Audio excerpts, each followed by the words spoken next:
Hello students. आज की current affairs की क्लास में हम डिस्कस करेंगे कुछ इंपॉर्टेंट करंट अफेयर्स जो 18 अक्टूबर 2024 से रिलेटेड होंगे। तो 18 अक्टूबर 2024 की कुछ इंपॉर्टेंट न्यूज होंगी जो एग्जाम पॉइंट ऑफ व्यू से काफी इंपॉर्टेंट न्यूज है। आज की क्लास में हम वो इंपॉर्टेंट न्यूज और वो इंपॉर्टेंट करंट अफेयर्स डिस्कस करेंगे। क्लियर? तो स्टार्ट करते हैं आज का सेशन। आज के सेशन में हम स्टार्ट करेंगे सबसे पहले अंतर्राष्ट्रीय समाचार के साथ, जिसमें हम इंटरनेशनल लेवल पर बनने वाली कुछ इंपॉर्टेंट न्यूज को कवर करेंगे। सेकंड होगा राष्ट्रीय समाचार। राष्ट्रीय समाचार में हम कुछ national news, state, central government के इनिशिएटिव्स और प्लान्स को डिस्कस करेंगे। थर्ड हमारी कैटेगरी होगी राज्य समाचार, जिसमें हम स्टेट गवर्नमेंट्स के इनिशिएटिव डिस्कस करेंगे। फोर्थ हमारी कैटेगरी होगी बैंक और वित्त समाचार। फिफ्थ साइंस और टेक्नोलॉजी से रिलेटेड हम महत्वपूर्ण समाचार डिस्कस करेंगे। कुछ खेल इवेंट्स डिस्कस करेंगे जो रिसेंटली न्यूज में है। सेवंथ हम कुछ महत्वपूर्ण दिनों की खबरों से रिलेटेड इंपॉर्टेंट न्यूज डिस्कस करेंगे। रैंक और रिपोर्ट अगर कोई नेशनल या इंटरनेशनल ऑर्गेनाइजेशन ने जारी की है तो उससे रिलेटेड इंपॉर्टेंट न्यूज देखेंगे। उसके साथ साथ शोक समाचार, पुरस्कार और मान्यताओं से रिलेटेड समाचार, और उसके साथ साथ हम डिस्कस करेंगे सम्मेलन और शिखर सम्मेलन। क्लियर? और लास्ट में हम डिस्कस करेंगे सारांश और समरी ऑफ टुडेज लेक्चर की आज के क्लास में क्या क्या इंपॉर्टेंट हमने डिस्कस किया है। तो ये आज की हमारी कैटेगरीज होने वाली हैं जिसमें हम डिवाइड करके आज की इंपॉर्टेंट न्यूज को डिस्कस करेंगे। सो स्टार्ट करते हैं आज का सेशन। हमारे स्लाइड डेक में उपयोग की गई छवियां केवल शैक्षणिक उद्देश्य के लिए हैं। हम इन छवियों के मूल रचनाकारों और मालिकों के बौद्धिक संपदा अधिकारों का सम्मान करते हैं। यदि आप इस डेक में इस्तेमाल की गई किसी भी छवि के मालिक हैं और आपको कोई चिंता या समस्या है तो कृपया sathi@iitk.ac.in पर संपर्क करें। हम छवियों को हटा देंगे। पहली न्यूज है इंटरनेशनल न्यूज। तो अभी हम सबको पता है इजराइल का ईरान के साथ, इजराइल का बेसिकली पैलेस्तीन के साथ जो रिलेशंस है वो अनस्टेबल है। तो अभी इजराइल ने हमास के जो प्रमुख है याना सिनवार उसको मार डाला है। तो 17 अक्टूबर को इजराइल रक्षा बलों ने गाजा में हमास के प्रमुख याना सिनवार की हत्या की घोषणा की है। सिनवार को दक्षिणी गाजा के रफा में एक लक्षित जमीनी अभियान के दौरान मार दिया गया था। वह हमास के सबसे भयभीत और प्रभावशाली नेताओं में से एक थे। उनकी पहचान की पुष्टि इजराइल में उनकी पिछली कैद के दौरान प्राप्त नमूनों से डीएनए परीक्षण के माध्यम से की गई है। क्लियर? नेक्स्ट इंटरनेशनल न्यूज है। पूर्व रो अधिकारी हैं विकास यादव अभी खालिस्तान आतंकवादी गुरपवंत सिंह पन्नू की हत्या की साजिश में एफबीआई द्वारा उन्हें वांछित किया गया है। तो अमेरिकी न्याय विभाग ने पूर्व भारतीय खुफिया अधिकारी विकास यादव पर न्यूयॉर्क में खालिस्तानी आतंकवादी गुरपतवंत सिंह पन्नू की हत्या की साजिश रचने का आरोप लगाया है। यादव ने सह साजिशकर्ता निखिल गुप्ता के साथ मिलकर 2023 में हत्या को अंजाम देने के लिए एक व्यक्ति को $1 लाख में काम पर रखा था। भाड़े का हत्यारा एफबीआई का मुखबिर निकला। यह मामला आतंकवाद विरोधी प्रयासों के अंतर्राष्ट्रीय आयामों को उजागर करता है। नेक्स्ट इंटरनेशनल न्यूज ही है। बेसिकली भारत में क्या हो रहा है, ITFA विच इज इंडो तुर्की फ्रेंडशिप एसोसिएशन, इसका उद्घाटन 16 अक्टूबर 2024 को कराया गया। तो इस पहल का उद्देश्य है अर्थव्यवस्था, व्यापक संस्कृति, पर्यटन विभाग, प्रौद्योगिकी और शिक्षा जैसे क्षेत्रों में द्विपक्षीय संबंधों को मजबूत करना है। लॉन्च दोनों क्षेत्रों के लिए महत्वपूर्ण ऐतिहासिक मील के पत्थर के साथ मेल खाता है। यह हैदराबाद में आशफ जहां वंश के निजामों के 300 साल और उस्मानी सल्तनत और खिलाफत के उन्मूलन के एक सदी को चिन्हित करता है। तो याद रखना, इंडो तुर्की मैत्री संघ का शुभारंभ कहां पर किया गया है? हैदराबाद में किया गया है। नेक्स्ट इंटरनेशनल न्यूज है। ओम बिरला ने जेनेवा में 149वीं अंतर संसदीय संघ महासभा को संबोधित किया है। तो लोकसभा अध्यक्ष है ओम बिरला, जिन्होंने अभी रिसेंटली जेनेवा स्विट्जरलैंड में अंतर संसदीय संघ की 149वीं सभा को संबोधित किया। सभा 13 से 17 अक्टूबर 2024 तक आयोजित की गई थी। बिरला ने आज की दुनिया में बहुपक्षवाद की महत्वपूर्ण आवश्यकता पर जोर दिया। उन्होंने विज्ञान, प्रौद्योगिकी और नवाचार में संसदों के बीच संवाद और सहयोग के लिए आम भलाई के लिए समर्थन किया है। तो याद रखना है, ओम बिरला ने जेनेवा में 149वीं अंतर संसदीय संघ महासभा को संबोधित किया है। क्लियर? नेक्स्ट इंटरनेशनल न्यूज है। भारत कनाडा तनाव की समय रेखा एक कूटनीतिक गिरावट। तो भारत और कनाडा के बीच तनाव जून 2023 में सिख अलगाववादी हरदीप सिंह निज्जर की हत्या के बाद काफी बढ़ गया है। अगर बात करें तो घटना ने कूटनीतिक प्रतिशोधों की एक श्रृंखला को जन्म दिया, जिसमें कनाडा द्वारा भारतीय राजनीतिक का निष्कासन और उसके बाद भारत द्वारा निष्कासन शामिल थे। संघर्ष की गहरी जड़ें, जिसमें सिख अलगाववाद पर विवाद और विभिन्न मुद्दों पर आलोचनाएं शामिल हैं। यह समरेखा उन प्रमुख घटनाओं का विवरण देती है जो दोनों देशों के बीच तनावपूर्ण संबंधों में योगदान करती है। नेक्स्ट इंटरनेशनल न्यूज है। कोलंबिया भारत के साथ ऑडियो विजुअल सह उत्पादक समझौते पर हस्ताक्षर करने वाला 17वां देश बना है। तो ऑडियो विजुअल को प्रोडक्शन के लिए कोलंबिया कौन सी कंट्री बन गई है जिसने भारत के साथ इस पर हस्ताक्षर किए हैं? 17वीं कंट्री बन गई है। कोलंबिया भारत के साथ समझौते करने वाला 17वां देश बना है। भारत के केंद्रीय राज्य मंत्री डॉक्टर लोकनाथ मुरुगन और कोलंबिया के विदेश मामलों के उप मंत्री जॉर्ज एनरिके रोजास रोड्रिगेज द्वारा नई दिल्ली में समझौते पर हस्ताक्षर किए गए। समझौता फिल्म निर्माताओं के बीच संसाधनों के साझा करने की सुविधा प्रदान करता है, जिसमें रचनात्मक, तकनीकी, वित्तीय और विपणन पहलू शामिल हैं। भारत का सॉफ्ट पावर को बढ़ावा देने, फिल्म क्षेत्र में रोजगार सृजित करने और भारत की फिल्मांकन गंतव्य के रूप में स्थिति को बढ़ाकर विदेशी मुद्रा आकर्षित करने की उम्मीद है। तो याद रखना है, कोलंबो भारत के साथ ऑडियो विजुअल सह उत्पादक समझौता पर हस्ताक्षर करने वाला 17वां देश बना है।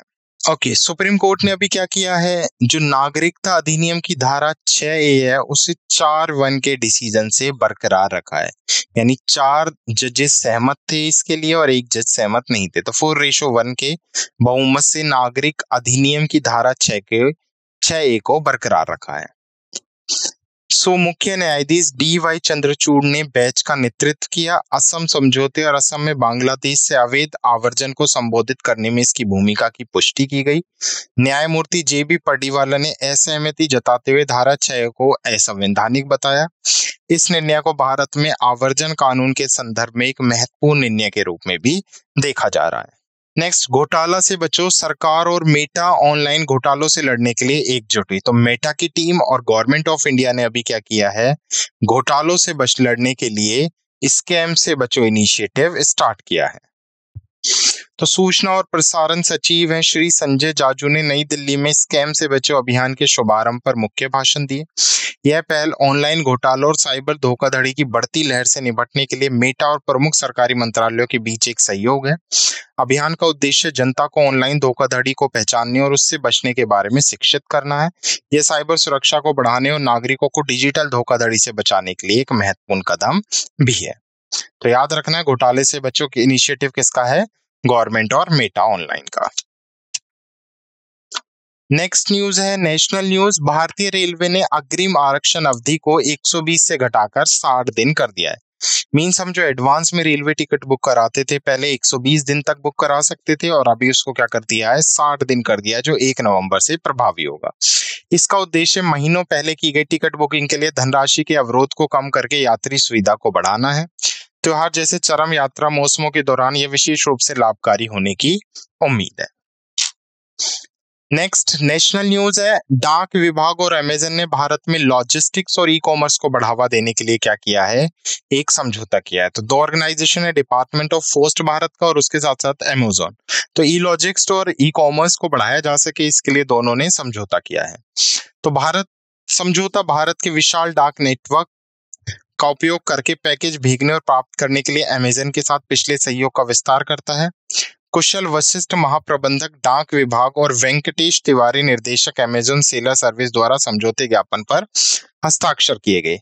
इस समझौते ज्ञापन का उद्देश्य लॉजिस्टिक्स और व्यापार वृद्धि की संभावनाओं का पता लगाना है, जिससे अमेजन को पूरे भारत में पार्सल डिलीवरी के लिए डाक विभाग के डाक नेटवर्क का लाभ उठाने की अनुमति मिलेगी।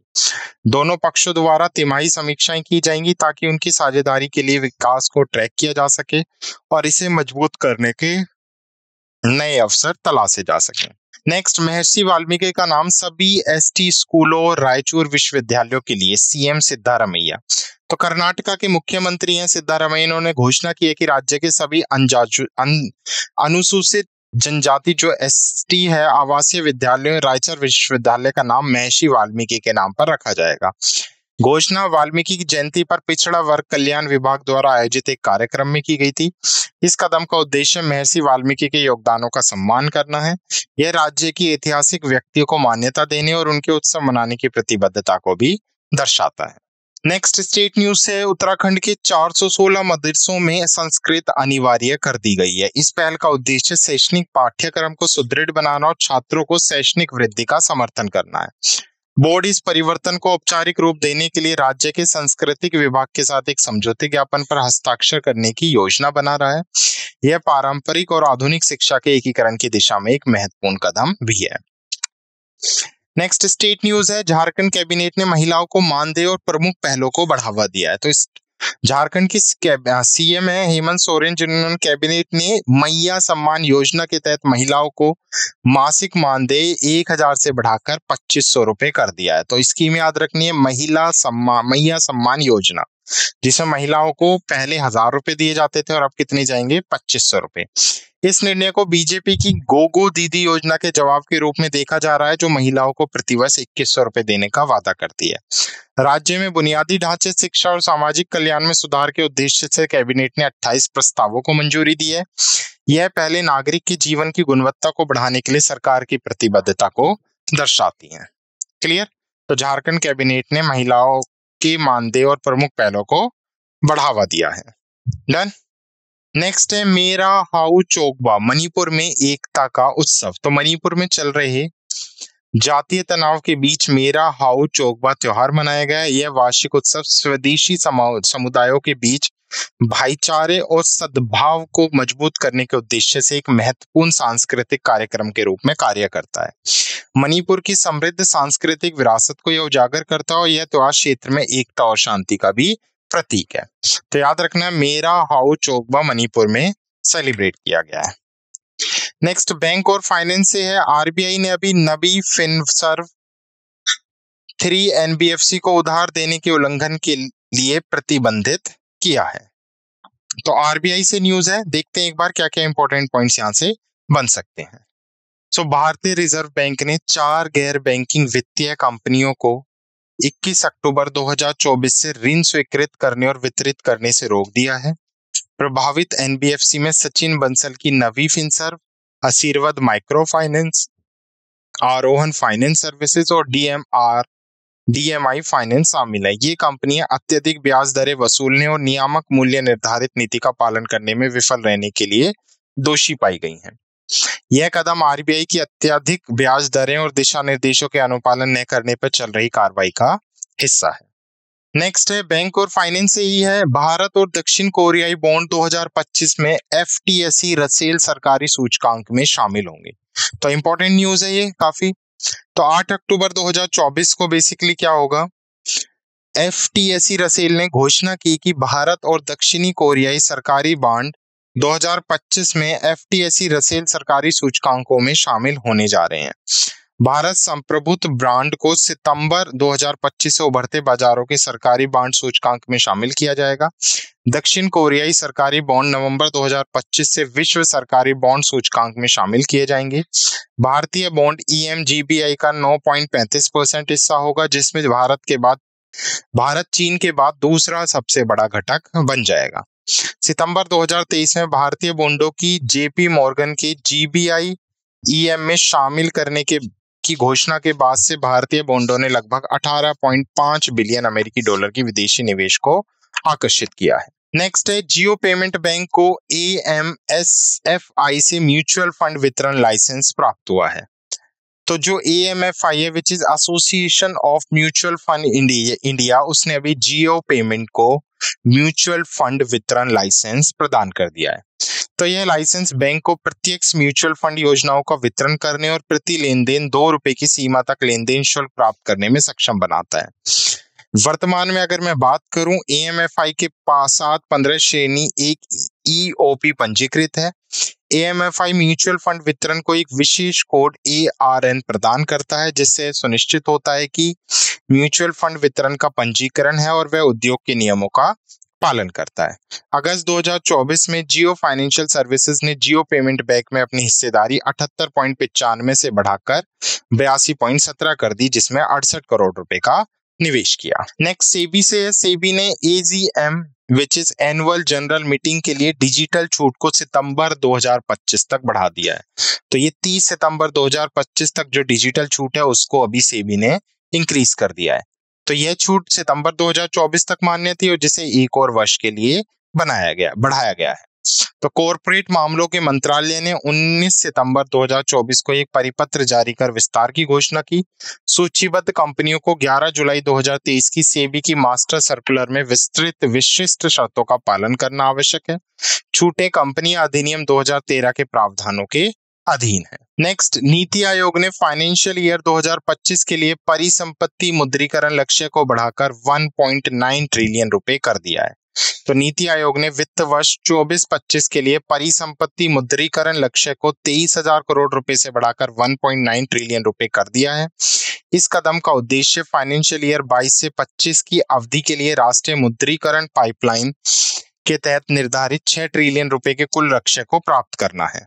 उसके अलावा अगर मैं बात करूं, यह अनुमान लगाया गया कि फाइनेंशियल ईयर 25 में राजमार्गों के मुद्रीकरण से केंद्र सरकार के लिए 54,000 करोड़ रुपए उन्नत होंगे। कोयला ब्लॉक मुद्रीकरण से 5500 करोड़ रुपए उन्नत होने की उम्मीद है। क्लियर? तो रेलवे, बिजली और पेट्रोलियम और प्राकृतिक गैस की संयुक्त संपत्तियों से लगभग 46,000 करोड़ रुपए जुटाने का अनुमान है। नेक्स्ट है, भारत का पहला स्वयं शक्ति संचालित इंडोर वायु गुणवत्ता मॉनिटर तिरुवनंतपुरम हवाई अड्डे पर लॉन्च किया गया। साइंस एंड टेक्नोलॉजी से है। केंद्रीय विज्ञान और प्रौद्योगिकी राज्य मंत्री डॉक्टर जितेंद्र सिंह ने पावना चित्र भारत की पहली स्वयं शक्ति संचालित इंडोर वायु गुणवत्ता निगरानी सुविधा का उद्घाटन किया है। सुविधा तिरुवनंतपुरम अंतर्राष्ट्रीय हवाई अड्डे पर स्थित है। यह CSIR-NIIST द्वारा विकसित स्वदेशी इंडोर सोलर सेल द्वारा संचालित है। यह पहल स्थानीय रूप से उपलब्ध सामग्रियों का उपयोग करती है जो सतत प्रौद्योगिकी में नवाचार को प्रदर्शित करती है। नेक्स्ट, साइंस एंड टेक्नोलॉजी से ही है। भारत की Jubilant Ingrevia world economical forum के ग्लोबल लाइट हाउस नेटवर्क में शामिल हो गई है। तो नोएडा स्थित है ये जुबिलेंट, जो अभी वर्ल्ड इकोनॉमिकल फोरम की ग्लोबल लाइट हाउस नेटवर्क में शामिल होने वाली नवीनतम भारतीय कंपनी बन गई है। तो जुबिलियन इंग्रेविया 2024 के समूह में WEF द्वारा स्वागत किए गए एकमात्र भारतीय फर्म है। कंपनी ने गुजरात के भरूच में अपनी सुविधा में 4IR प्रौद्योगिकी के 30 से अधिक एकीकृत उपयोग मामलों को लागू किया, जिसमें प्रक्रिया में परिवर्तनशीलता में 60% की कमी आई और उत्पादक मात्रा लगभग दोगुनी हो गई है।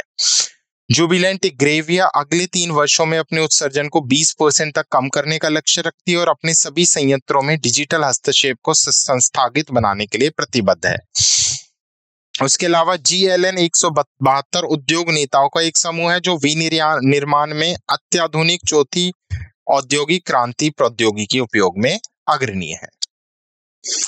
नेक्स्ट, साइंस एंड टेक्नोलॉजी से ही है। नेक्स्ट न्यूज हमारी देख लेते हैं एक बार।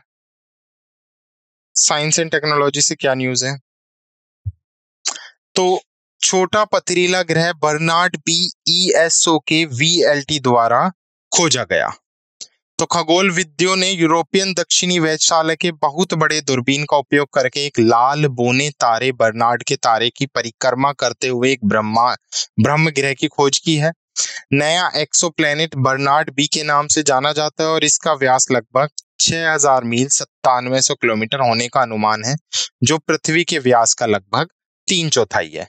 बर्नार्ड बी बर्नार्ड के तारे के जितना करीब है वह बुध ग्रह की तुलना में सूर्य के करीब है और यह अपने तारे की परिक्रमा 3.15 पृथ्वी दिनों में करता है। इसकी सतह का तापमान लगभग 125 डिग्री सेल्सियस है और यह ज्ञात सबसे कम द्रव्यमान वाले ब्रह्म ग्रहों में से एक है। बर्नार्ड के तारे के चारों ओर के 3 अन्य संभावित ग्रह सभी चट्टानों और पृथ्वी से छोटे प्रतीत होते हैं। क्लियर? नेक्स्ट स्पोर्ट्स न्यूज है, गांगुली ने जेएसडब्ल्यू स्पोर्ट्स के क्रिकेट निर्देशक के रूप में कार्यभार संभाला है। तो दिल्ली कैपिटल्स के वो प्रमुख बने। तो सौरव गांगुली जो पूर्व भारतीय क्रिकेटर हैं, क्रिकेटर कप्तान और पूर्व बेसिकली बीसीसीआई अध्यक्ष हैं, उन्होंने जेएसडब्ल्यू स्पोर्ट्स के क्रिकेट निर्देशक के रूप में कार्य किया है। क्लियर। इस भूमिका में गांगुली संगठन के सभी क्रिकेट संचालन की देखरेख करेंगे। इसमें प्रमुख फ्रेंचाइजी जैसे दिल्ली कैपिटल की पुरुष और महिला आईपीएल और डब्ल्यूपीएल टीमें और SA20 लीग में प्रोटोरियो कैपिटल शामिल है। गांगुली की नियुक्ति से टीमों में महत्वपूर्ण विशेषज्ञता और नेतृत्व आने की उम्मीद है। क्लियर। ओके। नेक्स्ट है स्पोर्ट्स न्यूज, विवान ने सिल्वर जीता, नरूरा ने शूटिंग वर्ल्ड कप में ब्रॉन्ज जीता। तो अभी शूटिंग वर्ल्ड कप हुआ था जिसमें भारत के शूटरों ने एक अपनी छाप छोड़ी है। विवान कपूर ने पुरुषों की ट्रैप स्पर्धा में रजत पदक जीता है। अनंतजीत सिंह नरूरका ने पुरुषों की स्कीट प्रतियोगिता में कांस्य पदक जीता है। इस उपलब्धि ने इस प्रतिष्ठान आयोजन में भारत की कुल पदक संख्या को 4 तक पहुंचा दिया, जो वैश्विक शूटिंग क्षेत्र की बढ़ती क्षमता को दर्शाता है। क्लियर। नेक्स्ट है स्पोर्ट्स न्यूज है, MS धोनी ब्रांड एम्बेसडर के रूप में और गरुड़ एरोस्पेस ड्रोन स्टार्टअप में अपनी हिस्सेदारी बढ़ाएंगे।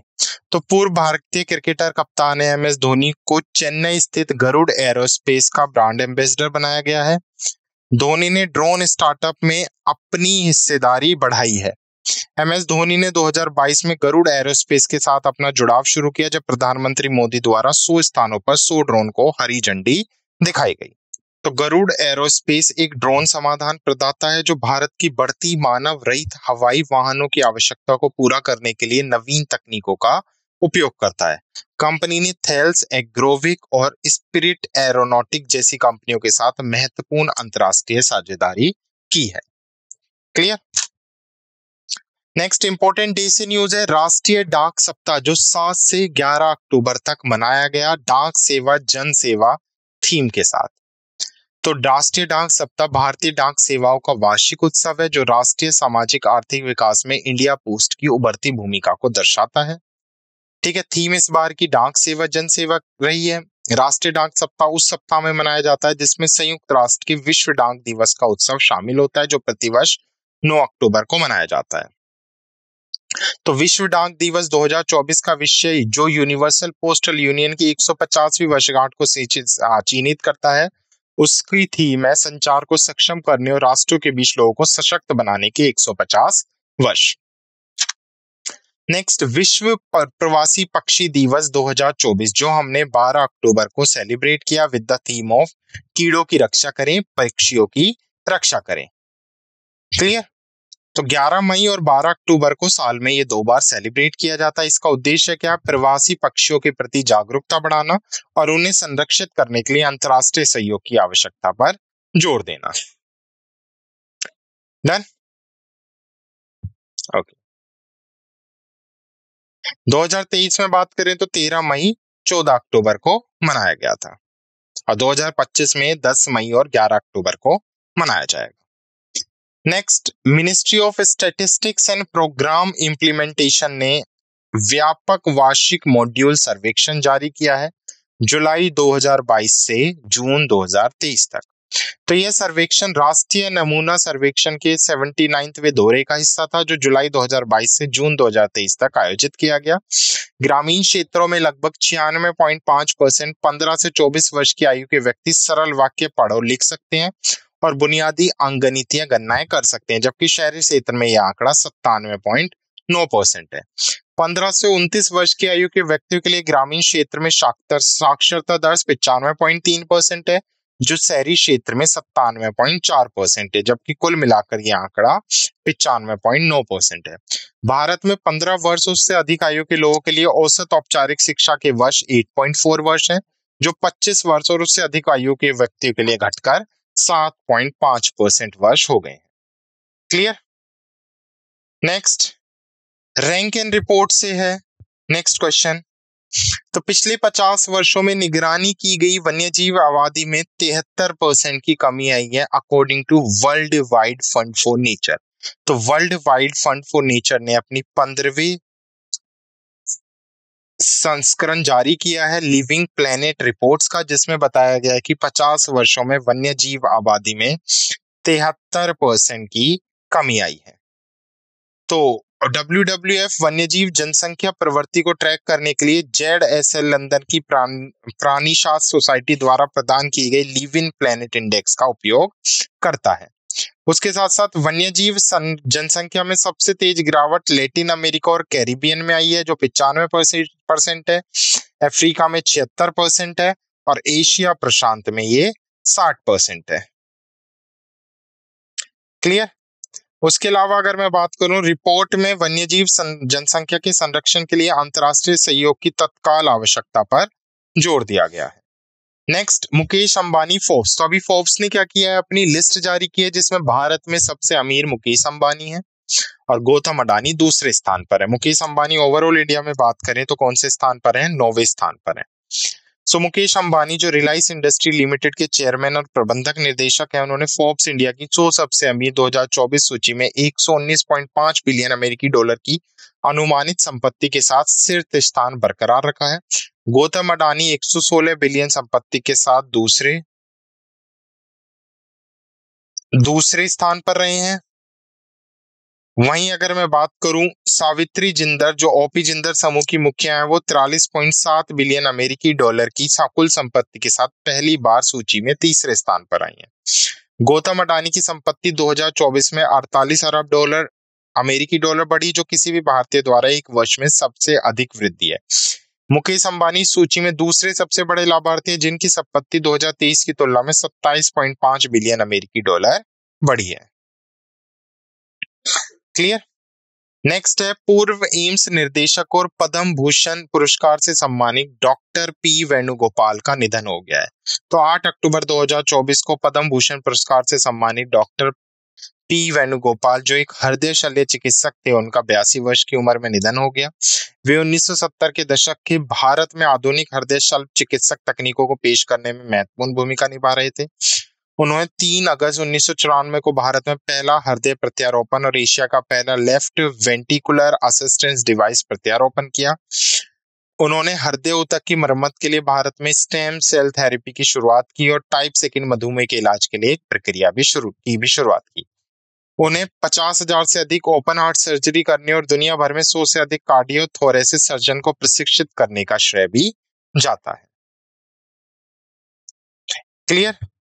नेक्स्ट है, अवार्ड्स एंड रिकॉग्निशन से है, नीतू डेविड, एलिस्टेयर कुक और एबी को आईसीसी हॉल ऑफ फेम में 2024 में सम्मानित किया गया है। तो यह सम्मान क्रिकेट में उनके उल्लेखनीय योगदान को उजागर करता है। डेविड 2023 में डायना एडोली के शामिल होने के बाद इस सम्मान को प्राप्त करने वाली भारत की दूसरी महिला बनी है। तो महिला के क्रिकेट के लिए भारत में ये एक महत्वपूर्ण क्षण है। Clear. Next, summit and conference है, नीति आयोग अंतरराष्ट्रीय मेथनॉल संगोष्ठी की मेजबानी करेगा। तो दिल्ली के मोनेक्शा सेंटर में दूसरा अंतरराष्ट्रीय मेथनॉल सेमिनार और एक्सपो 2024 आयोजन होने जा रहा है, जिसकी मेजबानी भारत में कौन करेगा, नीति आयोग करेगा। तो सेमिनार का आयोजन मेथनॉल संस्थान यूएसए के सहयोग से किया गया है। इसका उद्देश्य मेथनॉल उद्योग में प्रगति और अवसरों पर चर्चा करना है। सो ये थे कुछ इंपॉर्टेंट करंट अफेयर्स 18 अक्टूबर 2024 के जो हमने डिस्कस किए। एक बार क्विक समरी रिवाइज कर लेते हैं, हमने क्या क्या इंपॉर्टेंट पढ़ा है। तो सबसे पहले हमने अंतरराष्ट्रीय न्यूज में देखा कि इजराइल ने हमास चीफ को मार दिया है। सेकंड हमने देखा हमारे रॉ ऑफिसर थे एक्स विकास यादव, जो एफबीआई की वांटेड लिस्ट में है। हैदराबाद में इंडो तुर्की दोस्ती संघ की शुरुआत हुई। उसके साथ साथ 149 इंटर पार्लियामेंट्री यूनियन को एड्रेस किया ओम बिरला जी ने। Timeline of Indian Canadian tension देखी हमने, और कोलंबिया 17वीं कंट्री बन गई है ऑडियो विजुअल को प्रोडक्शन एग्रीमेंट साइन करने वाला। राष्ट्रीय समाचार में सुप्रीम कोर्ट ने 4-1 बहुमत से नागरिक अधिनियम की धारा 6 को बरकरार रखा। स्कैम से बचे सरकार और मेटा ने ऑनलाइन घोटालों से लड़ने के लिए मिलकर यह काम किया, और भारतीय रेलवे ने एडवांस बुकिंग के लिए अवधि को 60 दिन तक घटा दिया है। उसके साथ साथ नेशनल न्यूज में हमने देखा कि इंडियन पोस्ट और अमेजोन ने लॉजिस्टिक्स और ई कॉमर्स को बढ़ावा देने के लिए समझौते ज्ञापन पर हस्ताक्षर किए हैं। राज्य समाचार में हमने महर्षि वाल्मीकि नाम से सभी एसटी यूनिवर्सिटीज एस्टेब्लिश की जाएंगी according to CM Siddaramaiah. Uttarakhand के मदरसों में संस्कृत अनिवार्य कर दी गई और झारखंड कैबिनेट के मानदेय और प्रमुख पहलों को बढ़ावा देने की हमने स्कीम्स देखी। उसके साथ साथ हमने मेरा हाउ चोकबा जो मणिपुर में एक उत्सव सेलिब्रेट किया गया उसके बारे में देखा। बैंक और फाइनेंस से अगर मैं बात करूं तो आरबीआई ने, उसके साथ साथ हमने देखा कि आरबीआई ने नवी फिनसर्व वो 3 एनबीएफसी को उधार देने के उल्लंघन के लिए प्रतिबंधित किया है।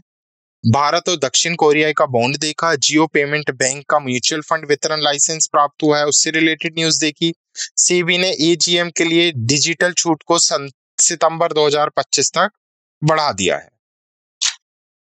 नेक्स्ट हमने देखा नीति आयोग क्या करेगा, फाइनेंशियल ईयर 25 के लिए संपत्ति मुद्रीकरण लक्ष्य को बढ़ाकर 1.9 ट्रिलियन रुपए कर दिया है।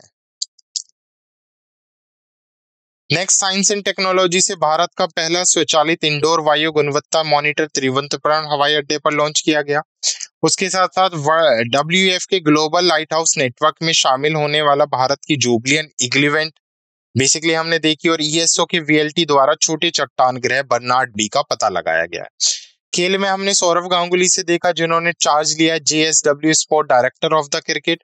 विवान ने शूटिंग विश्व कप में बेसिकली रजत पदक जीता है और एमएस धोनी ब्रांड एम्बेसडर बने हैं गरुड़ एरोस्पेस के। इंपॉर्टेंट डे में राष्ट्रीय डाक सप्ताह डे, विश्व प्रवासी पक्षी दिवस देखा हमने। रैंक ऑन रिपोर्ट में एमओएसपीआई ने व्यापक वार्षिक मॉड्यूल सर्वेक्षण जारी किया है। WWF 50 वर्षों में मॉनिटर की गई वन्यजीव जनसंख्या में 73% की कमी आई है और मुकेश अंबानी फोर्ब्स की 100 सबसे अमीर 2024 की सूची में भारत में टॉप पर है। शौक से सामने देखा एम्स के पूर्व निर्देशक और पद्म भूषण पुरस्कार विजेता डॉक्टर पी वेणुगोपाल का निधन हो गया। पुरस्कार में हमने ICC hall of fame award देखा। और शिखर सम्मेलन से नीति आयोग अंतर्राष्ट्रीय मैथनॉल संगोष्ठी की मेजबानी करेगा। क्लियर? तो ये थे कुछ इंपॉर्टेंट करंट अफेयर्स जो हमने डिस्कस किए। I hope you like this session. Thank you.